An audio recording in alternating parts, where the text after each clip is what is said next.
True Crime Brewery contains disturbing content related to real-life crimes. Medical information is opinion based on facts of a crime and should not be interpreted as medical advice or treatment. Listener discretion is advised.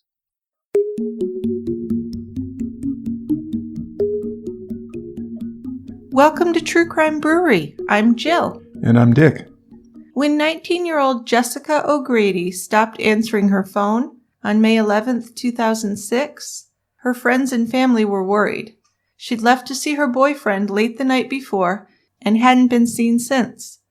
Jessica had recently found out that she was pregnant. Her boyfriend, Chris Edwards, had another girlfriend, Michelle, who was also pregnant. Still, Jessica was optimistic. She loved Chris and wanted to have a family with him. What she didn't know was that to Chris, she was just a fling. He planned to marry Michelle, and he really didn't have the resources or the desire to support 2 children from 2 different mothers. Besides, if Michelle found out about Jessica, she might leave him. As we know, the leading cause of death for a pregnant woman is murder by the father of her unborn child. As time passed with no sign of Jessica, it seemed possible that Chris had done something to her. Chris denied seeing Jessica on the night of May 10th, but circumstantial evidence led investigators to Chris's front door. What they found there was disturbing.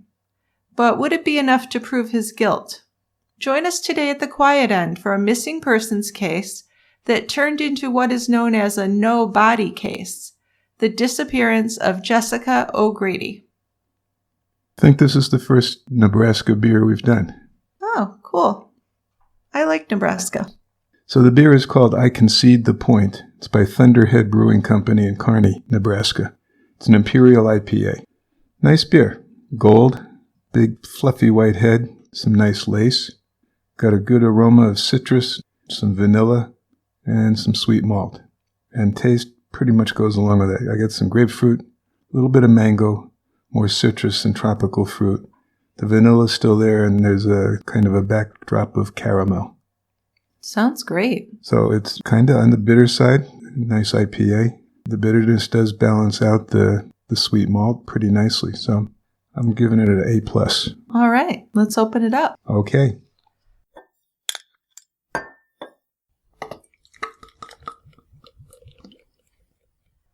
All right, follow me down here. It's called the Quiet End, and I hear it's the place to be. It is. Yeah. We can have a good time down here. Okay. Well, before we have a good time, why don't we talk about this murder case? Okay, let's do that. So Jessica O'Grady left her roommates around 11 o'clock in the evening on May 10th, 2006. She drove her gray Hyundai Accent from her apartment in Omaha to visit her boyfriend, Chris Edwards. Chris lived about 8 miles away, and he lived in the basement of his aunt's house. Jessica and Chris had met while they were both working at a local restaurant. Now, Jessica caught Chris's attention, even though he was already in a serious relationship with another woman. So he's on the lookout. Oh, totally. She was cute, charming, and upbeat. She had a big white smile and flawless complexion, which drew attention from men. She was tall, about 5'9", long straight hair, and had a year-round tan. Yeah, so with her outgoing and fun personality, Jessica had a lot of friends. She liked to laugh, and she was great with children. In fact, Jessica helped coach one of her young niece's softball teams. The team of 6- and 7-year-olds were very comfortable with Jessica, and were always happy to see her when she came to their practices and their games. Jessica had chosen to stay nearby after she graduated from high school in 2004. She studied early childhood education at the University of Nebraska. In the spring of 2000, she was planning to take the fall semester. In the spring of 2006, she was planning to take the fall semester off and rethink her career plans. So she worked part-time as a server at the Lone Star Steakhouse, which was near the Oakview Mall. She wanted romance, and she was hoping for a good guy to come along, but her track record with men was not the best. Even though she was only 19, she'd had her share of man trouble. Yes, she'd had. When she was a senior in high school, she'd had a part-time job as a register cashier at a home improvement store, and she was dating a guy her age named Chase Bates, who worked the register next to hers. They liked going to movies and out to eat. Now, the relationship grew more serious and they moved in together, renting their own apartment. But in September of 2005, shortly after Jessica's 19th birthday, they broke up, deciding they were too young for such a serious commitment. I would say so. That's reasonable. After they broke up in 2006, Jessica moved in with a guy who was older. He was 24, with a bit of a sketchy history. I'd say more than a bit. Jessica was kind of naive, and she knew very little of Christopher McClanathan's past, but the police did. He had been convicted in 2001 of first-degree sexual assault. After his release from 2 years in prison, he was designated as a Level 3 convicted sex offender. So the Nebraska State Patrol had classified him in the highest risk category to reoffend. So their relationship didn't last too long, and Jessica broke up with him not too long after they'd started dating, and everybody in her circle was pretty relieved. Right. So it was very soon after this breakup that a male co-worker at the Lone Star Steakhouse caught her attention. And she said she couldn't stop thinking about him. This was another Chris, Christopher Edwards. They were both the same age, and Jessica soon had visions of a long-term relationship with Chris Edwards. Edwards had graduated from high school in 2005. He was much shorter and scrawnier than Jessica's previous boyfriends. He probably weighed less than she did. He dressed in a preppy style with American Eagle and Hollister. He played golf and tennis. Edwards was a bartender and a waiter at the Lone Star Steakhouse where Jessica worked, and it wasn't uncommon for him to work 60 hours a week. He seemed friendly, he was witty, and he did have a way with the young women that he was working with. His pregnant teenage girlfriend, Michelle Wilkin, also worked at the restaurant, and Michelle had begun having sex with him in December of 2005. And because they didn't use any protection, it was pretty much inevitable that Michelle would become pregnant. And she did. Big surprise. They seem like it is, though, you know? Yeah, I know. I mean, not just this couple, but any of the teenagers or young kids that find themselves pregnant. You're right. How did that happen? I know, gee. So this couple, teenagers, they're growing up really fast, but they agreed that they would be mutually exclusive. Edwards dropped out of college at the nearby University of Nebraska at Omaha campus. After quitting college, he picked up a lot more hours at the Lone Star. The restaurant managers really liked him, and he began to have aspirations of maybe just working his way up to management in the restaurant. He was saying all the right things to Michelle, so she was really proud to be having his baby. Stupid girl. But Edwards was really not ready to be monogamous. He pursued other women behind her back, and Jessica was clearly interested in him, and she was attractive, so he began flirting with her. Now, Jessica had not always shown the best judgment with guys. Right? She's had a couple sort of serious boyfriends. One's a sex offender. Yeah. So not great. Despite the fact that she knew of Chris's relationship with Michelle, Jessica was infatuated and had the idea that she could win Edwards away from his current girlfriend. Now, isn't there something about that with you girls? I mean, you don't move in on another girl's boyfriend, do you? Well, not if it's your friend, but she wasn't friends with Michelle. Okay. But still, this was really dumb because Michelle's pregnant. Yeah, right? And everyone knew she was pregnant. Yeah. So, yeah, it really wasn't the best thought on Jessica's part. No, it wasn't. So she made sure that Edwards knew that she was available, and then in turn Edwards would guess that Jessica would be easy to get into bed. And he was right. Yeah, he was just all about getting laid, and Jessica was this carefree, adventurous young woman who was really throwing caution to the wind by making a poor choice here. But, you know, she's 19. Right. Her consequences were pretty severe, though. Yes, way out of whack with what they should be. So Edwards wanted to keep his relationship with Michelle, and he wanted to be able to have sex with Jessica as a side dish. And in fact, when it came to Jessica, it was purely physical for him. So he had to keep Michelle in the dark about Jessica, but it wasn't difficult. Michelle still lived at home with her parents, and she had a strict 11 p.m. curfew. Yeah, so Edwards went to Jessica's apartment after Michelle had to go home for her curfew, and he started having sex with Jessica. They had sex several times. But Jessica seemed happy with the relationship. When they were together, she just blocked out the fact that he was with another woman. Jessica wanted to win him over, hopefully getting him to leave Michelle for her. Chris Edwards planned to keep Jessica as just kind of a convenient booty call. But they too weren't using any birth control. So it really shouldn't have been such a shock to him when Jessica too ended up pregnant with his child. Well, he saw what happened the first time, I know. What's the matter with this guy? A lot. But I remember working in the hospital and having a guy come back like 3 weeks later and have a baby with another woman being delivered.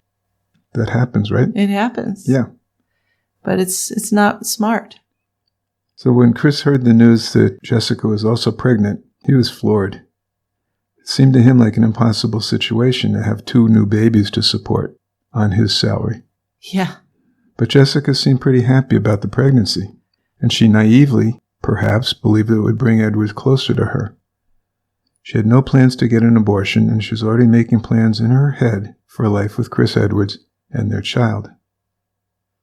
Yeah, but interestingly enough, what Edwards probably didn't know was that Jessica had still been sexually active with her boyfriend she had before, Christopher McClanathan. Christopher McClanathan, her former boyfriend, just days before she and Edwards started having sex. So if she really was pregnant, there was a good possibility that Edwards wasn't even the father. But I guess he wasn't aware of that. He wasn't.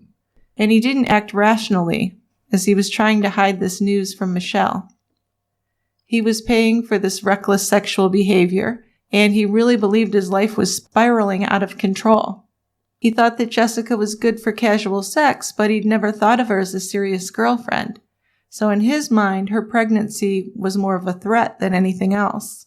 Well, I can't imagine the tension in that restaurant when all 3 of them were working together. Well, Michelle had no clue, though. Michelle didn't know that he was sleeping with Jessica. Oh, she didn't. She didn't, not then. Okay. So that's another thing. He was trying to keep it a secret from her. That he was seeing someone else and that he'd gotten someone else pregnant.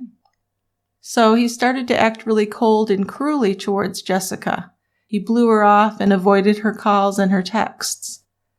So he had been managing to keep Michelle in the dark about his infidelity with Jessica, including the alleged pregnancy.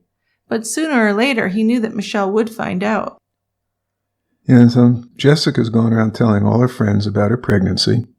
And this wasn't what Chris wanted out of his life. He actually thought he cared about Michelle and wanted things to work out with her. And Michelle and her parents might not approve of his situation and might never forgive him. You think? Yeah, I think so. So on May 8th, Chris Edwards did a Google search in his bedroom basement. He typed the word arteries. The website he chose showed a diagram of the human body pointing out the major arteries. Now, this information would prove useful on the night of May 10th when he murdered Jessica O'Grady. So on Wednesday, May 10th, Chris Edwards played a round of golf with 2 of his buddies. He was still keeping Jessica a secret, and out on the golf course he was jumpy and tense, and he confided to one of his closest friends, Riley Wasserberger, how he had made a mistake and got another girl pregnant. Now, he didn't mention Jessica's name to Riley. Then that evening, Edwards and his friends went to a movie. It started at 9:35 p.m. And then when the movie got out, his friends invited him to join them for a late-night poker game. But he declined, saying he had other plans. So Jessica had helped coach her niece's softball team earlier that evening. Then she hung out with her roommates, they ate pizza and talked in their apartment. But Jessica was preoccupied with her pregnancy and her relationship with Chris Edwards. She had even been calling and texting him that day, most of the day, as he played golf and went to the movies. Close to 11 p.m., she told her roommates that she was going to see him. So she showered, she put on makeup, and she changed into a nice outfit, blue jeans, a pink t-shirt, and her favorite flip-flops. She grabbed her purse and cell phone and told her roommates goodbye. At about 11:15, she left the apartment. And it was about an 8-mile trip from her apartment to the split-level home where Edwards lived in the Willowwood subdivision. Jessica called one of her best friends around 11:30 and told the friend that she was on her way to Edwards' house. Edwards let Jessica into the house through the garage and led her downstairs where his bedroom was. So remember, this is his aunt's house, his Aunt Jane. She was in her late 40s and worked for the Internal Revenue Service, and she owned the house where she lived with her 14-year-old daughter. Chris lived in the basement living room that was converted into a spare bedroom. So over the next hour after Jessica arrived, she spent time with Chris in his bedroom. Now, none of us can possibly know what was said between them, but Jessica sent a text to her friend Carrie at approximately 12:20 a.m. And her friend believed it was from her because it had her code word in it. The text read, "No shenanigans for Jessica." And shenanigans was Jessica and her girlfriend's code word for sex. So we're not sure what that means. Do you care to speculate why she would have texted that? What I would be thinking if she texted that was if she was planning on spending the night there and there was not going to be any sex. Now, does that mean because he didn't want to have sex with her? Well, I think to me it implies that there was some kind of disagreement or argument that would make them not have sex. Sure. Yeah. But it sounds like maybe one of them did want sex and the other one didn't, type of thing.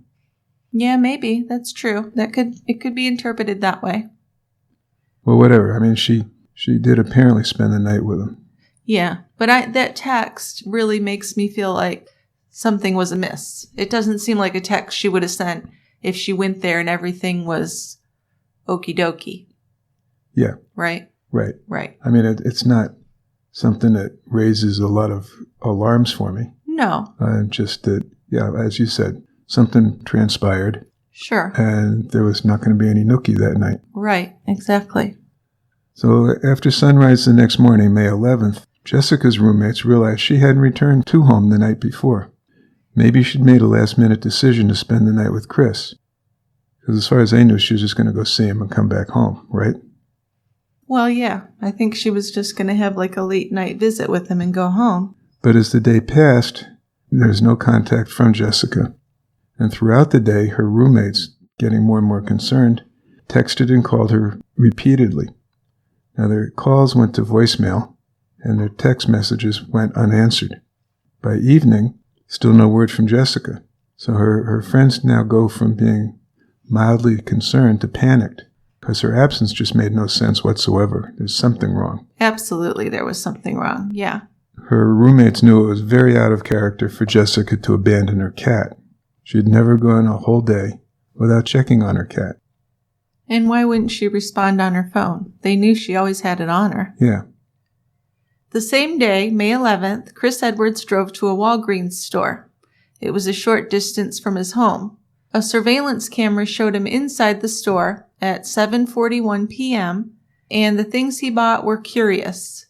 He bought white shoe polish, white poster board paint, and whiteout, and then he paid the cashier with cash. So after Edwards returned home, he tried to cover up huge amounts of blood that was on his ceiling and walls. Some blankets and bed sheets and pillows were removed from his bed, and he flipped his mattress upside down. 2 towels, one green and one blue, were thrown into a black garbage bag, and he put this all in the garage. Then he worked to make his bedroom appear as normal as possible. But he wasn't doing a very good job. Oh no, he was so sloppy and so careless. It was clearly visible. Yes, and even if you were to cover blood with paint, it's still under there. You're not getting rid of it. No. And you'd have to coat it with several coats before it was not visible. I mean, even if you put some paint, and whether it's paint or shoe polish or white poster board paint or white out or whatever white he's using, not going to match. It's not going to match, and it's not going to totally cover the blood stains. Right, and from the pictures that I saw of the crime scene, it looked like he had one of those ceilings that's like plastered with a design. Yeah. So there were all kinds of grooves, and I mean, this was a disaster. There was no covering it up. It was an impossible job. Yeah, at least the way he was trying to do it. Yeah. Well, he was in a hurry because his girlfriend, Michelle, the other pregnant woman, Yep. was coming over to visit. and was planning on spending the night. Yeah. Meanwhile, Jessica's friends and family are grief-stricken, frightened, and sleepless. Jessica had never been gone for so long without an explanation, and she wasn't reachable. But they didn't know if she'd been in a car accident, if she was incapacitated some way, or if someone had done something to her. They considered that maybe a stranger had found her on the road after her car broke down and abducted her. And then they started wondering about her ex-boyfriend, the one with the criminal record. Maybe he had gotten to her. But then, after that was ruled out, they began to think about Chris Edwards, who she said she was going to see. Yes, as far as they know, he was the last person to see her, right? She announced to her roommates, I'm going to go see Chris. Yeah, they really don't have any proof that she arrived there yet. Right. But that's where it ended up, was that she was on her way to his place. Yes. But the weekends at the Lone Star restaurant were quite busy, and Jessica was on the schedule to work that Friday night. She didn't show up. No one believed that Jessica chose to run off and not tell anybody. If that was the case, she never would have left without packing her clothing and her toiletries, and she would never abandon her cat, at least not without giving her roommates instructions on how to care for her. So her family and friends believed that something terrible must have happened. If Jessica was in danger, her friends and family had to really move fast to find her. So we'll take a short break here for our sponsors. We all have things in life that really make us who we are, but sometimes those things take time away from self-care. I know when I was a working man, there was always something that needed my attention.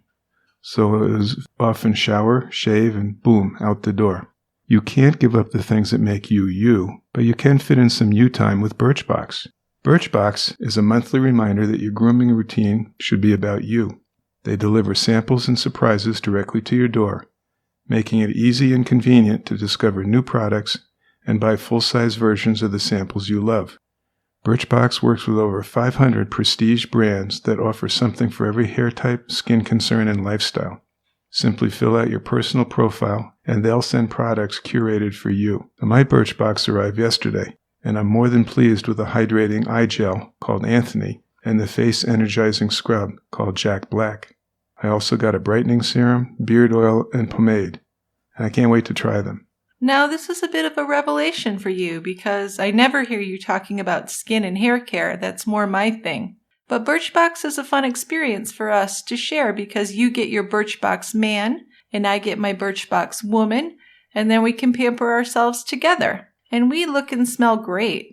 Head to birchbox.com/brewery to learn more about Birchbox and use promo code BREWERY to get $5 off your own monthly box of you time. That's promo code BREWERY at birchbox.com/brewery for $5 off your first Birchbox. birchbox.com/brewery.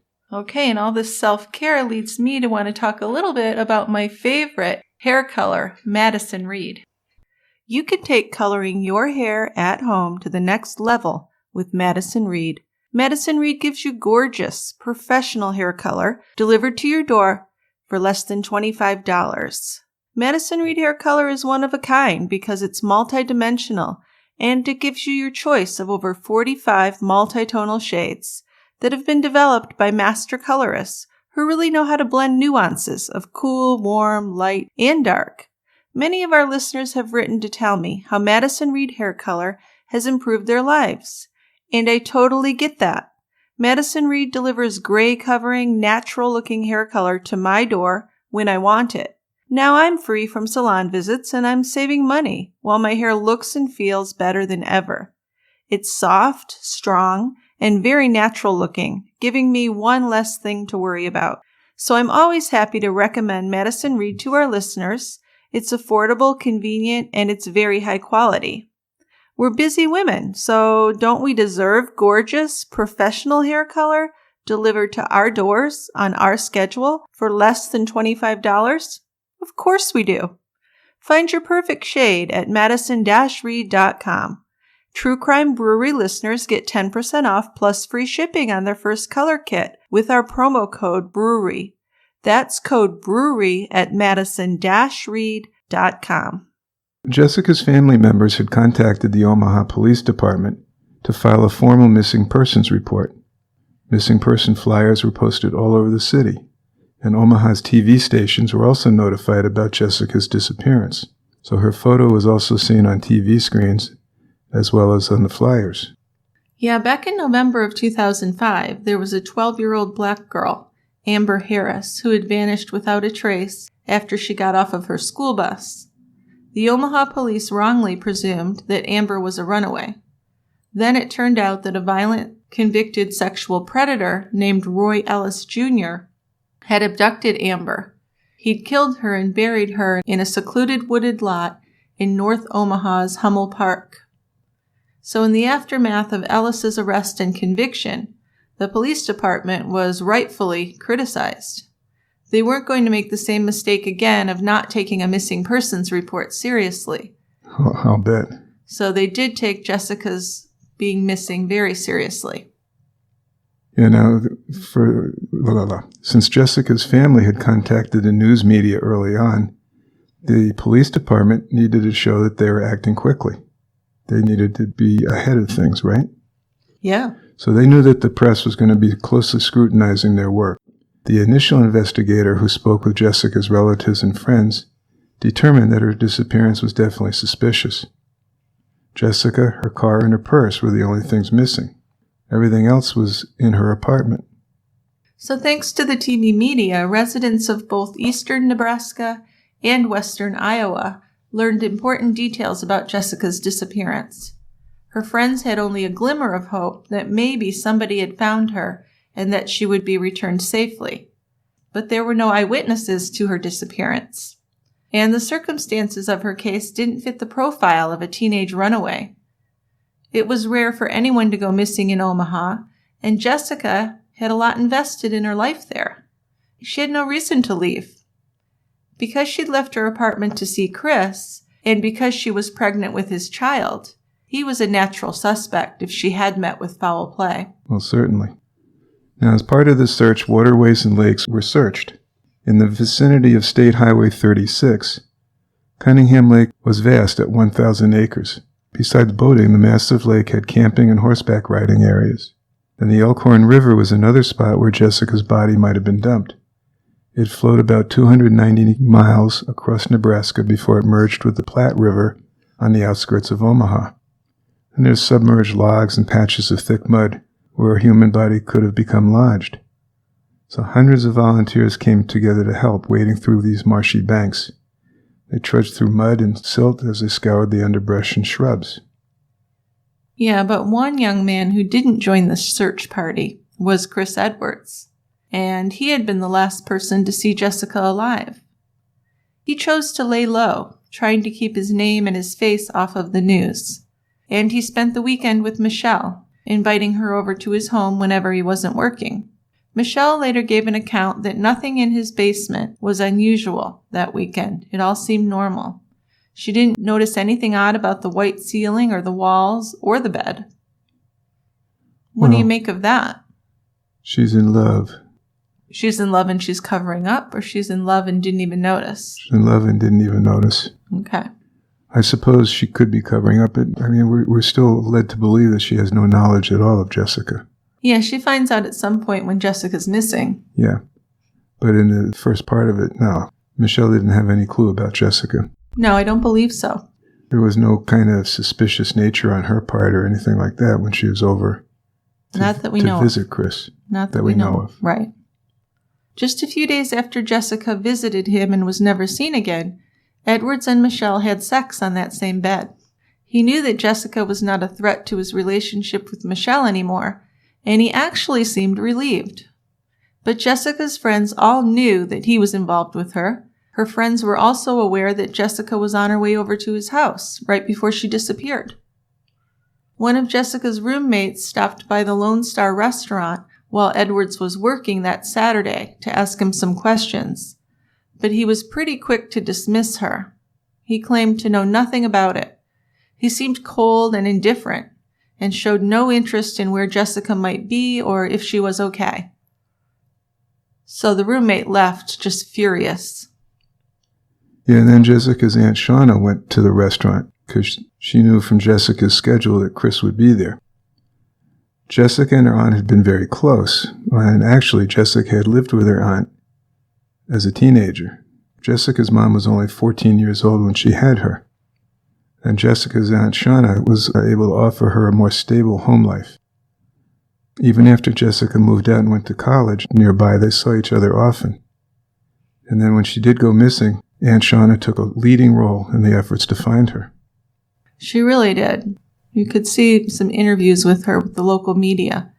And she was very strong through this whole thing, even through the trial and things that happened afterwards. Right. But that Sunday at the Lone Star, Edwards was busy serving drinks and chatting with his customers at the bar. He looked uneasy when he saw Shauna walk in. Then he tried brushing off Jessica's disappearance as no big deal. He didn't seem worried about what might have happened to her. Instead, he told her that he had broke off plans with Jessica to stop by his place that night, so she'd never come over. So he was implying that he hadn't seen her since Tuesday, May 9th. Probably a good strategy, right? Distance yourself? He seemed to think so, yeah. He was working it, yeah. So on Tuesday, May 16th, a businessman noticed Jessica's missing 2001 Hyundai Accent in the parking lot of a shopping center. And this shopping center was right across the street from the Lone Star. The car was locked and the keys were missing. The city police crime lab was called out, and technicians dusted the vehicle for fingerprints, and they later tested for possible DNA evidence. The discovery of her abandoned car led police to believe that it was purposely left there to be found. It was barely a block away from the restaurant where she and Edwards worked. So the recovery of Jessica's car became a real turning point in her missing persons case, and the Omaha Police Department began to treat Jessica's case as a real criminal investigation at that point. Well, it certainly adds a new facet to the investigation, finding the car like that. It sure does. So police detectives went to the home of Jane Edwards. This is the aunt who Chris lived with. The properties in this Willowwood subdivision were mostly a collection of starter homes on small lots. This house, besides the 3 main bedrooms, had the extra basement bedroom where Edwards had been living. He'd moved into his aunt's house right after finishing high school. So he'd been there, a couple years? Year and a half? Yeah, year and a half-ish. His carpeted room was about 15 feet by 14 feet. Now, photographs of his room taken by the police showed a bed, nightstand, desk, and chair. His room was a mess, clothes scattered on the floor and heaped in the closet. Edwards had to know the risks of talking to the police. He's watched TV, right? Yeah, but still, he decided it was best to appear cooperative, like a lot of people do. Both he and his aunt, who owned the house, agreed to let the police detectives inside the home. They knew there was a strong possibility that Jessica had been killed by Edwards, since he was her boyfriend. And during his conversation with police, he claimed he was supposed to meet Jessica on the night of May 10th, but that he'd called her and canceled their plans. So eventually detectives asked Edwards if he minded if they took a look around his bedroom. He hesitated at this. Said, like in a few days. And then he turned to his aunt and said, I think I'd rather do this tomorrow. So that's very suspicious. It is. I mean, to the police, this showed or indicated he probably had something to hide. He didn't want them poking around his bedroom for some reason. So the police took this as a direct signal that Edwards wanted to buy some time to try to conceal or destroy evidence. So the police reassured him by telling him that he was in charge of what they looked at. They acted friendly and said they would only look at locations in his room that he agreed to. So he agreed. Yeah, but once they got down in the bedroom, he became obviously nervous. When it came to his bed, he showed reluctance for any further searching. He didn't want the detectives poking around under the covers of his bed or his mattress. Clearly, he was hiding something. One of the detectives, Jim Arndt, suggested that maybe Jessica had committed suicide. Now he brought this up as a tactic to give Edwards a perceived way out. We've seen them do this kind of thing before. Right. So the detective said maybe Jessica had left behind a note. Maybe it was tucked under the mattress or something. So he did cave in. Then he allowed the detectives to check under his mattress. Boom. There's blood. An enormous amount. So, and there's police photos. I mean, basically, more than half of the mattress is soaked with blood. Yeah, drenched is a good word. And according to police documentation, the blood was damp. And this is even with Jessica missing for a full week. Well, if you keep it in a basement and it's upside down. Yep. So the bloody mattress was gruesome, but there was more blood all over the room. Yeah, once they looked around, they saw all these different shades of pink and white where he tried to cover up the blood. Flecks of blood spatter were noted also on his clock radio, his headboard, his nightstand, as well as the ceiling, of course. When the police detectives asked Chris about the blood on the headboard, he just shrugged. And then he said that he'd cut his wrist.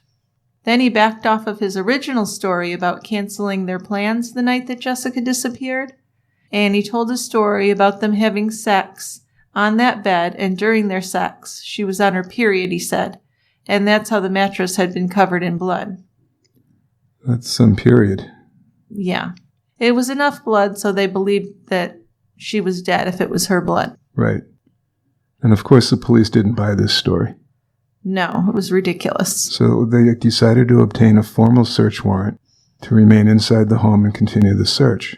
So the aunt's house was classified as a crime scene based on the bloody mattress and blood spatter in the room. Now, in the process of getting the search warrant, it was determined that the house was actually outside the city limits of Omaha. And because of this, the case had to be transferred to the Douglas County Sheriff's Office. Yeah, so the Douglas County Sheriff's Office took over the case. And they took it over just hours after the bloody mattress had been found. By midnight that night, the county crime lab personnel, Josh Connolly and Christine Gabig, rushed over to the crime scene. Douglas County CSI Commander Dave Kofod managed the crime lab. He typically liked to be involved hands-on, despite the fact that he had employees who were hired to do these actual tasks. Kofod had worked for a decade at the Omaha Police Department. He had been night shift supervisor in its crime lab. Christopher Edwards had not yet been arrested. With the police search in high gear, Kofod's CSI team would spend approximately 10 hours inspecting the Edwards home. And that night they processed the suspect. A clump of head hairs were taken from Edwards, and Josh Connolly took numerous photos of him. CSI Christine Gabig processed him for fingerprints and fingernail clippings, and she also obtained a buccal swab from Edwards' mouth for DNA. Then Gabig took more photos, focusing on the bedroom ceiling. She noted in the forensic reports that blood spatter was present in the area above Edwards' bed. Numerous small spots were visible to the naked eye still. So luminol, the specialized fluorescent chemical used to detect invisible bloodstains, was sprayed on the ceiling and the walls. Reactions for blood were found on the ceiling, the south wall, and the west wall. Meanwhile, Kofod was getting a first-hand view of the bloody crime scene in the basement. Now, he had been seen as a hero in forensics in the area at that time, but he would later be revealed to be less than honest as a CSI. He was later charged and convicted for planting blood in another high-profile murder case in Nebraska. Kofod would be accused years later of planting evidence in Jessica's murder too, but they decided that there was still enough legitimate blood evidence to secure a conviction. Wow, I didn't know that. Yes, and the one that Kofod got in trouble for was that actual case of the couple that got killed by the two kids that stole a truck and took off across the country. Yeah. So there's an interesting connection there because we're covering that case too. We will be. Mm-hmm. This is enough to torpedo the investigation into Jessica's murder. Oh, absolutely, yeah. Yeah, I mean, like I said, there was enough blood on that mattress that whoever lost that much blood wouldn't be alive. So Chris Edwards used 2 towels to wipe up the blood spatter in his bedroom, which he threw them out in the trash bag in the garage.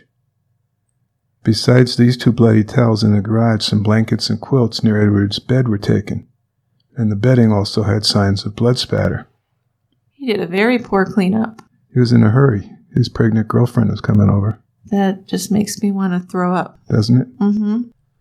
So authorities did not find Jessica's body anywhere on the property, but the CSI unit hauled away the bloody mattress. The blood measured more than 8 feet in diameter across the mattress.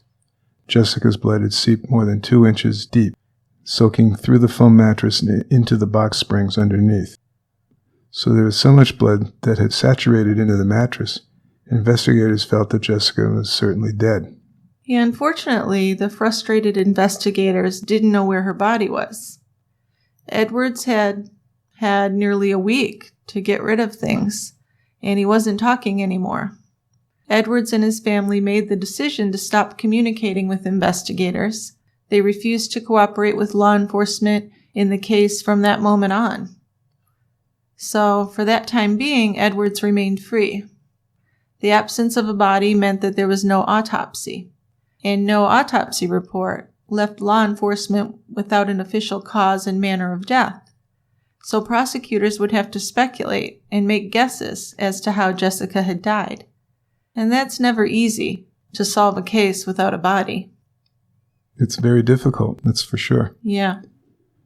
So the CSI unit also failed to turn up a possible murder weapon during its initial inspection of the home on the night his bloody mattress was seized. Then there was also a big question: how was her body moved out of the house? There were only two ways out of the downstairs basement bedroom. One way was through a storm window leading up to the yard. It was pretty narrow. It would have been very difficult, if not impossible, for Edwards to have lifted Jessica's body up through the storm window. So that left the staircase as the only option. Yeah. Well, in spite of all the large amount of media attention, Chris Edwards tried to go about his normal everyday life. And it was just pretty much a waiting game at that point. He was waiting to be arrested. But as time went by, he started gaining some confidence that he might just get away with this murder. He knew that there were multiple murder cases around the country where frustrated prosecutors have had to back off because the missing person's body was never found. Investigators really wanted to find the murder weapon if they couldn't find her body. CSI Josh Connolly dug through the suspect's car and he found many objects to analyze. A Douglas County CSI report stated that he found several unopened bottles of Heineken beer. There were also t-shirts, straws, and trash in the car. Plus a number of DVDs and CDs were strewn across the car. The report noted that there was a box of Pringles, a black necktie, blue slippers, just a little bit of everything in that car. But they also removed a Bible, which had Christopher Edwards' name engraved on the cover. So the CSI documented, photographed, and carefully removed each object from the interior. And deep underneath a pile of junk in the back seat, they found a set of pruning shears. The CSI's photos showed the shears. They had long wooden handles, sharp steel blades, your typical pruning shears. Pretty big. But this was an unusual object to find in the messy back seat of a 19-year-old. And then they also found a yellow shovel with a broken handle. Suspicious things, huh? Yeah, they are, but Connolly didn't report finding any droplets of blood on these objects. Once removed from the car, the head, shears, and shovel were moved into the crime lab's evidence storage. But given the absence of blood on the metal blades, the head shears didn't seem to factor in at all with Jessica's death. And Connolly didn't report finding any bloodstains in the vehicle, including the trunk. Manual inspection of the debris in the trunk also failed to find any visible bloodstains. Two different Douglas County CSIs on separate occasions went through Christopher Edwards' car. They removed various contents. They were trained to spot blood, and they saw none. Yeah, so on the following day, Wednesday, May 17th, CSI Commander Kofod decided that the car deserved another look. And this would be looked back on as suspicious. He gave a high priority assignment to be carried out right away, and around 7:30 a.m., CSI Bill Kofold and his boss Kofod went to do another search of the car. Kofold examined the trunk, and he looked over the exterior rear areas of the suspect's car, where his boss urged him to check. And he saw something. Yeah, he saw what appeared to be blood on the black-colored upper rubber trunk gasket towards the passenger side, and also on the metal interior upper trunk frame. They took photographs showing the newly discovered red stains believed to be Jessica's blood, which would mean that she had been transported, or items with her blood on them were transported, in the trunk of the car. 2 distinct red bloodstains in different spots of the suspect's trunk had appeared. If Edwards removed her from the house in his vehicle, she would probably have been in the trunk, so it seemed to make sense. The blood in Edwards' trunk caused a boost in the confidence level at the sheriff's office, too. Without the trunk blood, it would have been really hard to convince a judge and jury that Jessica's body was moved away from the Edwards property. The bloodstains were small, but in the whole of forensic evidence, the bloodstains in the trunk were almost as important as the bloody mattress was. But it still wasn't enough to make an arrest. Yeah, it seemed obvious that the weapon for the murder had been disposed of, because certainly Edwards had no incentive to keep it after killing Jessica. No, you'd think he would have gotten rid of that. Yeah, in fact, it'd be a disincentive to keeping it. True. Edwards' golfing buddy, Riley Wasserberger, revealed to investigators that Edwards owned a matching set of Bangkok battle swords. The swords were each about 18 inches in length with black grip handles, and the silver blades had a sharp point. So Wasserberger remembered that the swords were kept in Edwards' bedroom closet.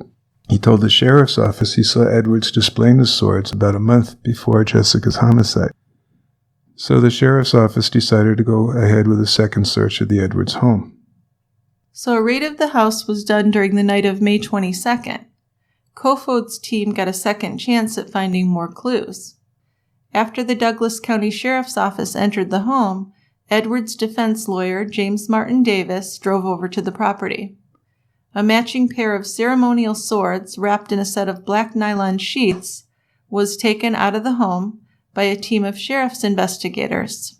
It was Deputy Tom Walter who had found them, and that night he handed them over to a Deputy Brenda Wheeler.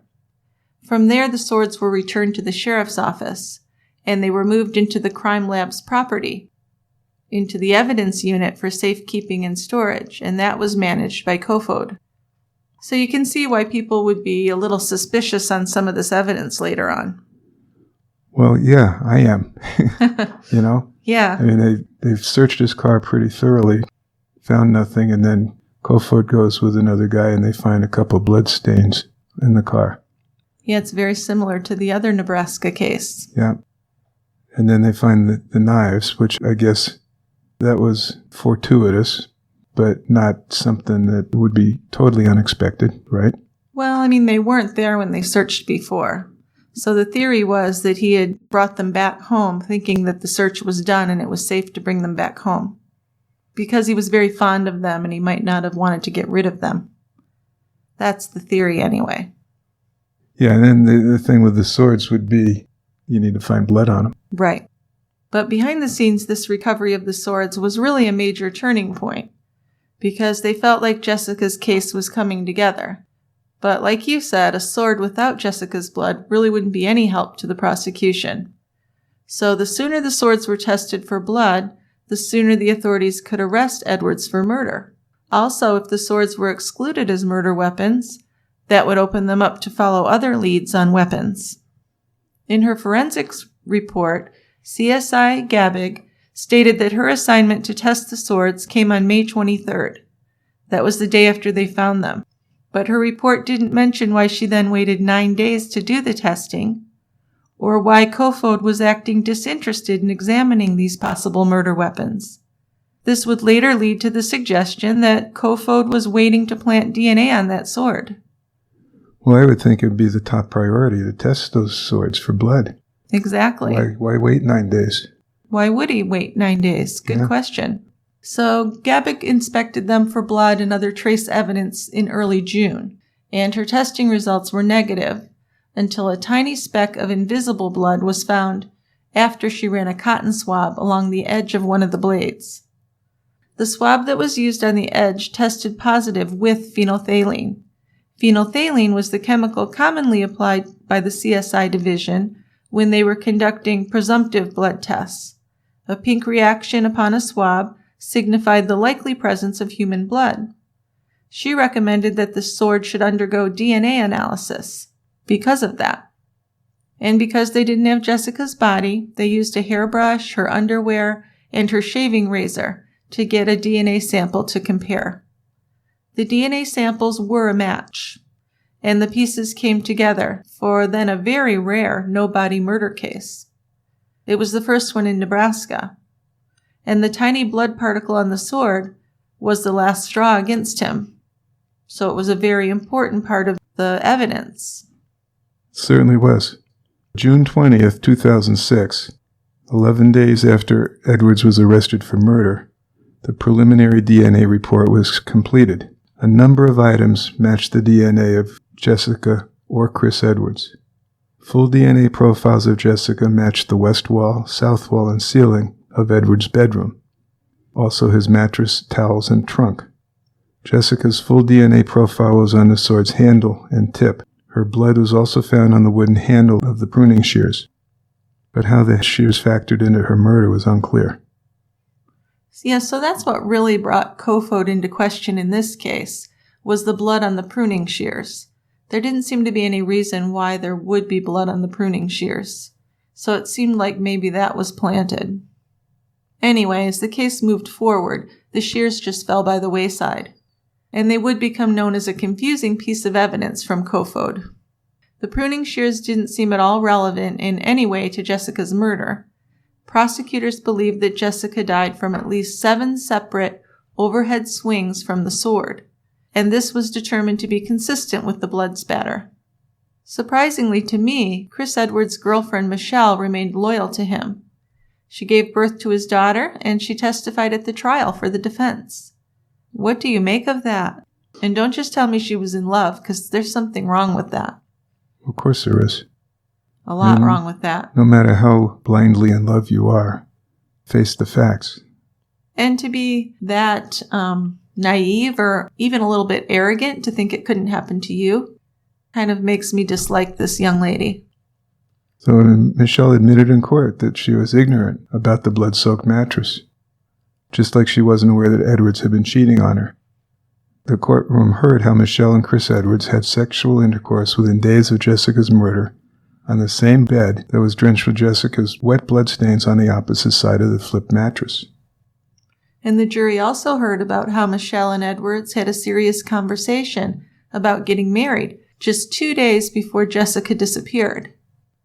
Michelle learned later that Jessica was not satisfied with being an occasional one-night stand for Edwards.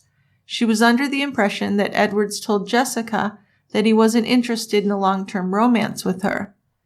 But of course Edwards hadn't told her that when he wanted to get her into bed. So on Jessica's last night alive at about 12:20, she fired off that fateful text message to one of her best friends, remarking, "No shenanigans tonight for Jessica." Now less than 40 minutes later at 12:58 a.m., Edwards had Michelle on his mind, and he sent her a text message saying, "I love you, good night."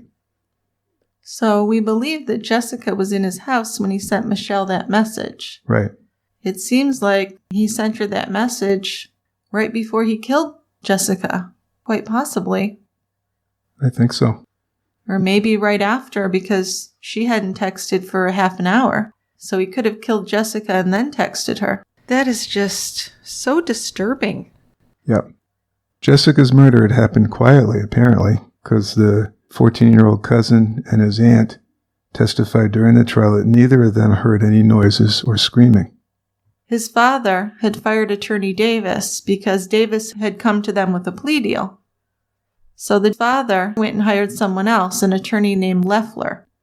Yeah, and Leffler tried to defend Edwards by making some ridiculous and actually offensive claims. One claim was that the large pool of blood that saturated the mattress came from Edwards and Jessica engaging in wild sex that occurred during her menstrual cycle. Yeah, he seems really pretty gross. He said, jerk. Yeah, he said, "What else happens when a woman discharges in the bed? I hate saying this with the press and everyone here, but has anyone used sex toys before? Has anyone ever done it doggy style? Use your judgment based on what's happened in your life." So that was just cringeworthy. Pretty sure it made the jury cringe. It makes me cringe. Then he added, "I don't know what happened. Miscarriage, abortion, sex game gone wrong. It is just as likely that Jessica O'Grady started a new life for herself." Then he pointed out that Jessica had recently purchased airline tickets to visit a man in San Antonio. And that was just weeks before she vanished from Omaha. So, I almost can't blame the guy because you have to defend your client. You have to throw every possibility at the wall and see what sticks. Yeah, but it has to be in the realm of possibility. Well. And come on, wild sex? Oh, I know. It's pathetic. And he also argued, my contention is that this is not Jessica O'Grady's blood, or at least they have not proven it to a reasonable doubt. Well, they certainly had. Yeah, he's arguing with the DNA evidence. But, it worked for OJ's crew. They argued that. And I think, if you can get enough into it, you can kind of confuse some jurors. Well, that's what they're trying to do. That's what he was trying to do, yeah. The old saying, if you can't dazzle them with brilliance, baffle them with bullshit. Sure. That's what he's trying to do. That's what he's trying to do. He argued pretty much no body, no murder. It was almost as if the defense attorney hoped the jury would penalize the prosecution because Chris Edwards successfully got rid of Jessica's body. Almost like he should be awarded for getting rid of her body. Yes, he showed great ingenuity. Right. Almost. It seems that way. But on March 31st, 2007, the jury took only 11 hours to reach a verdict of guilty, and they found Chris Edwards guilty of second-degree murder.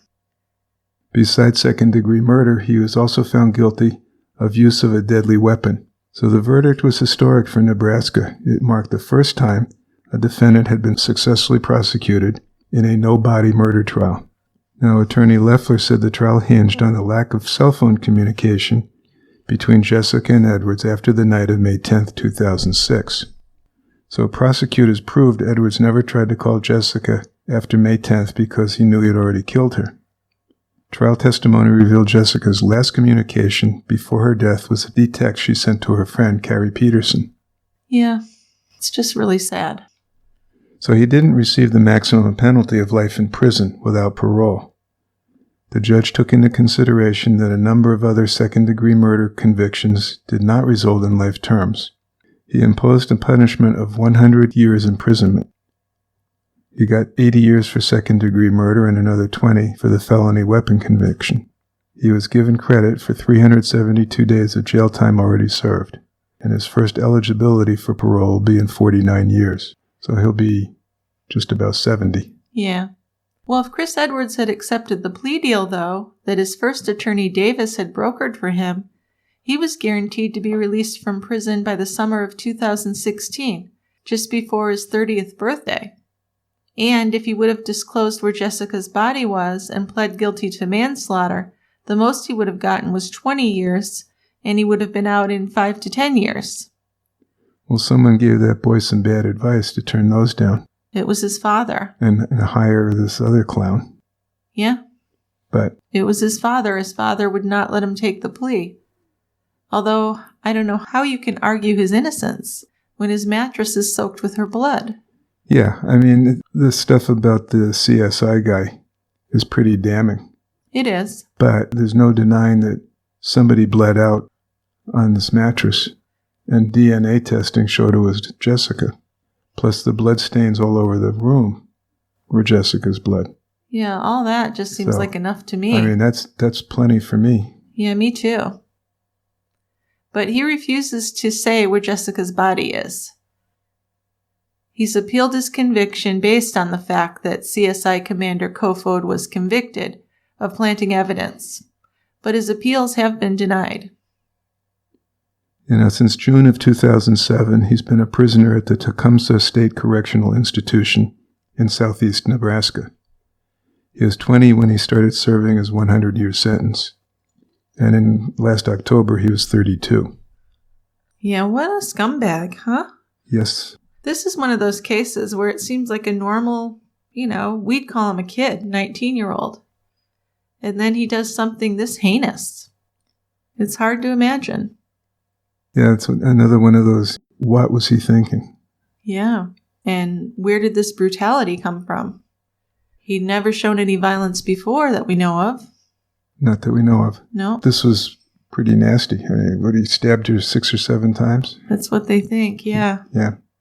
But then, the whole idea that he was having sex without protection was pretty stupid. But then how did he think that his girlfriend Michelle would never find out? even if he didn't get convicted of the murder, she was going to find out he had sex with her.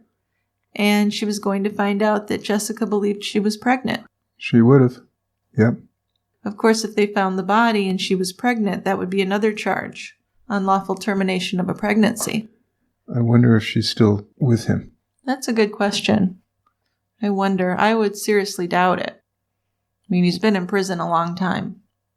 He has. So for more on this case, you can read Body of Proof by John Farrick. There's also a Forensic Files episode. It's season 13, episode 15, Sordid Scheme. And we'll be talking more about CSI Commander David Kofod in September when we cover another Nebraska case. And that's the case of the murders of Wayne and Sharman Stock. That's a fascinating case. And then we can get more into what he did. We will. So thank you to Tristan Capel for writing and producing our music.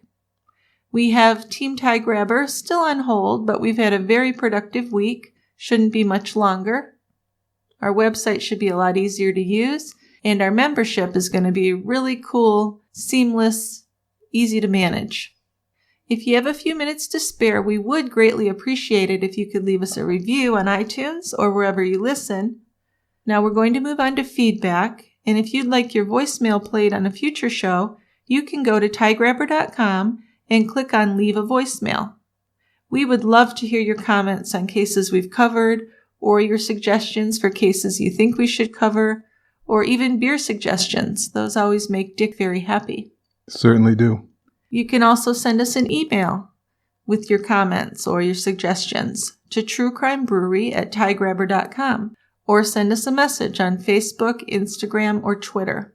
Another thing you can do is join our True Crime Brewery fan discussions page on Facebook to chat with us and other listeners about past cases, case suggestions, or current news in the true crime genre. Do you want to remind everyone about TeePublic?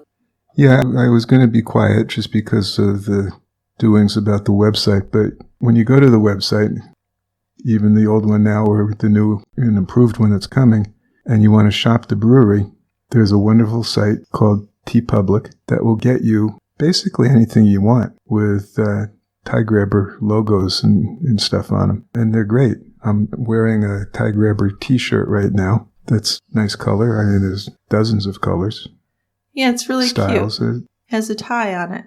It's cute. Because it's Tie Grabber. That's right. Anyway, I think they're wonderful. They do a great job. They do. And it's not expensive. If you're in the need for some True Crime Brewery paraphernalia, go to Shop the Brewery and you'll get it directed to TeePublic.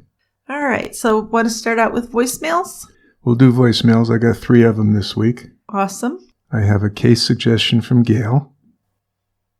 Hi, Jill and Dick. My name is Gail. I'm from New Jersey, and I love you guys. My boyfriend and I listen to you guys every week, including the premium episodes, and you guys are giving us a couple goals, so we love you. I had sent an email about this a year ago or so, but I just wanted to bring it up again because I was hoping that you guys might consider covering a major school shooting incident like Columbine in 1999, which I remember so well. And these things keep on happening, and I was wondering if you guys would consider that, because there has been a lot of research into school shootings and what we can do to prevent them, and the reasoning behind the crime itself, especially with Columbine, which was so high profile and so well researched. Anyway, thanks a lot. Love you guys. We'll keep listening. Bye. Thank you, Gail. So this is something we've considered before. We certainly have. And we might do it. I guess I kind of have avoided it. I don't want to get too political about it. So if there's a way we can do it without getting political, I think we probably could. I think that there's a consensus in our country, in the world, that we need a little bit more gun control, no matter what your opinion is on guns. I don't think anyone wants kids to have guns and bring them to school, is what I'm saying. So it probably would be a possibility to do this. Yeah, the thing that pisses me off is that these things keep happening. Right. And every time it happens, we collectively wring our hands and bemoan the fact that it shouldn't have happened. And it shouldn't. No, and it doesn't even make that much news now. It's so almost like expected. When I'm elected president, yeah, my first thing, just like these debates the other night, yeah, my first order of business is I'm going to issue an executive order to ban automatic weapons. Background checks? More stringent background checks. Yep. Just a pediatrician's opinion. Sure, which is valuable. I value your opinion. So then I have a suggestion from Roberto. It's an excellent case. It's about a 60-year-old case, unsolved, but it looked interesting, so I wanted to play that. And we just have to recognize that Roberto was apparently a little nervous in doing this voicemail. Just keep that in mind when you listen to him. Okay, sure. I can relate to that. Oh, no shit. Whoops, no kidding. Hello, Dick and Jill. My name's Roberto Cortez. I'm 25 years old, and I live in Denver, Colorado. I stumbled upon your guys' podcast while doing research on Chris Coleman, and I became an instant fan of your guys' podcast. And you guys get me through the day. I'm a janitor at a dispensary, and one of the things I like about the job is that I get to listen to like music and podcasts on Spotify, and when I do, it gets me through the day. Like my day goes by quick. I do get a case recommendation. It's an unsolved case. I saw this on Unsolved Mysteries as a kid, and till this day, this case kind of it stuck with me. I'm sorry if I'm stuttering. I've been recording this like multiple times. This is I lost count. Even at one point, I mistakenly say Jack and Jill. I was like, oh man, no. Okay, so the victims are Thomas Hotard and Aubrey Motate. This case happened in 1952, I believe. I can't remember. These two were secret lovers, and they meet up romantically. One day, Thomas was found shot in his car, and Aubrey is missing. Till this day, nobody knows where she is. I can't remember if this case had any suspects at all. My memory's pretty foggy. I don't got no beer recommendation because I rarely drink, and when I do drink, I usually drink when I'm socializing. Like, let's say I'm out at a nightclub or I'm at a comic book convention or so. And when I do drink, it's usually a Guinness or a vodka martini. I don't drink craft beer, but I'm planning on to because I work at my second job is a grocery store, and I saw like a graham cracker flavored beer that I really wanted to try. Anyway, keep up the good work on the podcast. All right. Thank you, Roberto. There was nothing wrong with that. He did fine. No, there wasn't. I like the Jack and Jill part. Yeah. Yeah, that's really cute. And I'm glad you're open to looking at some craft beers. Because Guinness is okay. Yeah, nothing wrong with a Guinness. No, but there's beers that you would maybe appreciate more than Guinness. But then you kind of get spoiled for the other beers, just as a warning. Nah, you won't get spoiled. Just say, okay, I'll willingly drink a Guinness. I'll even drink Budweiser. Well, you'll drink anything, let's be honest. Okay. You are not picky you're picky about your beers, but if we're out and someone just has Budweiser, you're going to drink it. Sure I am. Of course. You're not a snob, which I appreciate. So in this murder, it was in the mid-50s, 1956, which would make it 60-some years old. But that's a fascinating time period for crime if you've done any investigations into the history of crime. Yeah, and this took place in Louisiana. The guy in this was a married man who was having an affair with a woman who was divorced and had 3 kids. They would meet pretty much every weekend because he told his wife that he had to work. And they'd go to this lover's lane somewhere in Louisiana. In this case, when they were murdered or probably murdered, Trapper and his son had seen their car parked, and then the next morning it was still there. So they walked up and they found the man in the front seat shot, and he was dead, and no woman, as Roberto said. There was footprints that suggested that she had escaped from the car and was running with somebody running after her. Oh, I see. But she's never been heard from again, and there's never been any body found. So it might have been one of those Fargo execution type deals. Who knows? Yeah, okay. But it's an unsolved crime, so I think I should do a little research on that. I think you should. I said I wanted to do more recent ones, but that's because we've been in the 80s and 90s a lot. But if we can go back to the 50s, I'm on board with that as well. Yeah. Okay. All right, we'll give it a try. Okay, now a final voicemail is a comment on a recent episode, the Wesley Allen Dodd episode. And this is from Peggy. Yeah, that case seems to affect a lot of people. It's gotten a lot of listens. Hi, Dick and Jill. I just wanted to thank you so much for your YouTube video about Wesley Dodd. That conversation that you had about pedophilia was so enlightening and so important. It's such a terrible topic. It's such a terrible thing. It's hard to even imagine what people can be capable of and how anyone can expect children to be able to understand. I mean, I right now, my brain is literally screaming to shove this stuff aside.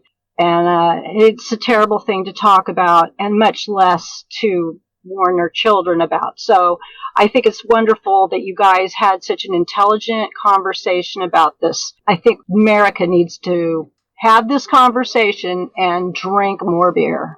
If beer can make this happen, then by God, drink it up. Anyway, thank you again. I'm going to join your tie grabbers. I think you guys are awesome. Keep talking. I hope that we're listening out there. Thank you. Bye-bye. Well, thank you, Peggy. That was really a nice voicemail. I thought so. I think it's good because we almost didn't do that episode, and I have to say I hated doing that episode. I didn't enjoy it, did I, Dick? You complained a lot while you were doing that episode. I know. I almost wanted to scrap it in the middle and start over with something else. And that's why we turned to the research about pedophilia and sex assault. And, you know, if you're going to talk about something so horrific, I don't want to talk about the details of it. But if you can make it into an intelligent conversation, have a little bit of knowledge that you can research and share with people, that made it more palatable to me to cover that. Yeah, still a difficult case. Absolutely. And we don't do a lot of these types of cases. No, and it's just because of that very factor. Yeah. I mean, who wants to listen to that? Right. You know, well, you're a pediatric nurse, former. Mm-hmm. I'm a pediatrician. And hearing and reading stuff like this, just a difficult proposition. It is. It is. And that's why, at least if you take a chance to try and understand it a little bit, you have a purpose. That's right. Yeah. But thank you, Peggy. That was really nice of you. Yes. Now I have a couple emails. The first one is a case suggestion from Stevie. I wanted to tell you about a super weird case that happened about 30 minutes away from my home. In July of 2017, Barbara Rogers shot her boyfriend, Stephen Mineo, in the face at close range in Coolbaugh Township, Pennsylvania. When she called 911, she said that he made her shoot him. She said that he physically held her hands on the gun and forced her to pull the trigger. But that isn't the weird part, though. As police dug into the case, they learned that Mineo and Rogers had been part of an online cult led by Sherry Shriner, who believed that extraterrestrial lizard people had infiltrated the government, Hollywood, and other institutions for the sake of creating a new world order. It turns out that Mineo and Rogers had been kicked out of the cult not long before the shooting. Barbara had made a post in the group's Facebook page saying that she loved eating steak tartare. Shriner then accused Rogers of being a vampire, witch, reptilian super soldier. Because why else would she like red meat? Shriner warned Mineo that his girlfriend was possessed, which led the pair to distancing themselves from the group. Rogers was convicted of third-degree murder in June 2019. She maintains that Stephen Mineo was responsible for his own death and plans on appealing her conviction. There are a few local breweries in the area that I'd like to recommend as well. Susquehanna Brewing Company, North Slope Brewing Company, and Weyerbacher Brewing Company are all based pretty close to where this crime took place. Well, they got me when they were talking about the extraterrestrials that had taken over the country. I mean, it sounds pretty funny, but imagine if you really thought that, how scary it would be. Right? Right. Yeah. So I thought I'd look into that. I'm not real sure I'll find enough info to be able to do an episode, but extraterrestrial lizard people, yeah, that's gotta grab you. It does, yeah. Pretty crazy. So thank you, Stevie. The family of Mineo is very upset that she was convicted only of third-degree murder. Yes, what is third-degree murder? You hardly ever hear of it. We need to look into that. Check that out, too. All right, we'll figure that out. If anyone knows, write in and tell us. That's the lazy way for me to find things out. Yeah. Okay, one final email from Jeff, and this is another case suggestion. He's talking about some high-profile murders associated with Modesto, California. The Peterson case, Chandra Levy, and the murder of Carol Sund and 2 teenage girls in Yosemite. But he says, however, there's a particularly brutal one from 1979, which is the double homicide of Philip and Catherine Ronzo. I was 10 years old at the time and knew their son from elementary school. I understood that his parents had been murdered, but didn't quite fully grasp the entire story due to my age. Mr. Ronzo was a pharmacist. I'm not quite clear if the attack was random or if the 4 teenage assailants were looking for drugs in the house. It was a particularly savage murder of Mr. Ronzo and the rape and murder of his wife. Since then, these 4 kids, teens, were all convicted and sentenced to long prison terms. The ringleader, Darren Lee, has petitioned for parole numerous times, and the family has been fighting hard to keep him in prison. And one of the other convicted persons has also applied for parole. And not gotten it? Not yet. So he says this one may be worth looking into. And then P.S. there is an up-and-coming brewery in Turlock. The name of the brewery is Dust Bowl. That's a cool name. It is. I like that. I'm thirsty already. Well, I was looking at it more as like a vintage retro feel back to the 30s and 40s. Oh, okay. But I guess that's where our minds lead us. Yeah. Okay, well, thanks a lot, Jeff. That does sound interesting. That's around the same time as Jeffrey McDonald? A few years later? A few years later. Yeah. McDonald was like 5 years earlier, I think. Now, we've done the Lacey Peterson case, and we've covered the Chandra Levy case. But Carol Sund and the 2 teenagers, we haven't covered that either. No. So I would look at your case suggestion, Jeff, as maybe 2 case suggestions. Good letter. Yeah. Okay. All right. Thank you to everyone for listening today and for your voicemails and emails. We do love them. Keep them coming. We'll see you next time at the Quiet End. Bye, guys. Bye-bye.